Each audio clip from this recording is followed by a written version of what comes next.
வணக்கம் மக்களே, இந்த வீடியோவில் நாம் பார்க்க போகிறது சிதைய போகும் செந்தில் பாலாஜியின் அரசியல் வாழ்க்கை, உச்சநீதிமன்றம் அதிரடி உத்தரவு. இது போன்ற சுவாரஸ்யமான தகவல்களை தெரிஞ்சுக்கொள்ள நம்ம சேனலை சப்ஸ்கிரைப் பண்ணி லைக் பண்ணி பெல் பட்டனை ப்ரெஸ் பண்ணிக்கோங்க.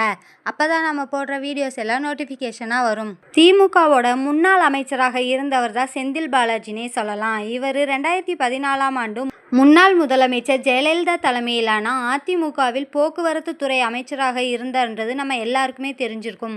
அப்போது வேலை வாங்கி தருவதாக கூறி 81 பேரிடம் ரூபாய் 1.62 கோடி மோசடி செய்ததாக பாதிக்கப்பட்டவர்கள் புகார் அளித்திருந்தனர். அந்த சமயத்தில் செந்தில் பாலாஜியின் நண்பர்கள் மற்றும் நெருங்கியவர்கள் மீதும் வழக்கு பதியப்பட்டிருந்ததுன்னே சொல்லலாம்.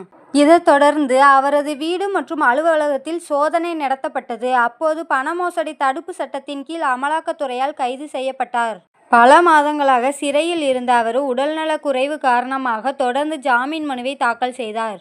நீண்ட போராட்டத்திற்கு பிறகு உச்சநீதிமன்றம் அவருக்கு ஜாமீன் வழங்கியதுன்னே சொல்லலாம். இதனையடுத்து அவர் மீண்டும் அமைச்சராக பதவியேற்றார் என்பது நம்ம எல்லாருக்குமே தெரிஞ்சிருக்கும். அவர் மீது பண மோசடி வழக்கு நடந்து கொண்டிருக்கும் போது அவர் அமைச்சராக பதவியேற்பது மிகவும் தவறானது என்றும், ஜாமீன் வழங்கப்பட்டதை அவர் தனது அதிகாரத்திலும் அவரின் தனிப்பட்ட சுதந்திரத்திற்காகவும் பயன்படுத்துவது வழக்கின் நோக்கத்தையே மாற்றுகிறது என்றும் எதிர்த்தரப்பு வாதிட்டது.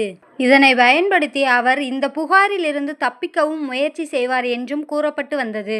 இந்த நிலையில தான் இரு தரப்பினர் வாதத்தையும் கேட்ட உச்சநீதிமன்றம் செந்தில் பாலாஜிக்கு எதிராக தொடுக்கப்பட்ட ஜாமீனுக்கு எதிரான வழக்கு விசாரணையை அக்டோபர் 6ஆம் தேதிக்கு ஒத்திவைப்பதாக உத்தரவிடப்பட்டுள்ளது. அக்டோபர் 6ஆம் தேதி நீதிமன்றம் எவ்வாறு தீர்ப்பளிக்கும் என்பது அரசியல் களத்தில் பெரிய விவாதமாக எழுந்துள்ளதுன்னே சொல்லலாம்.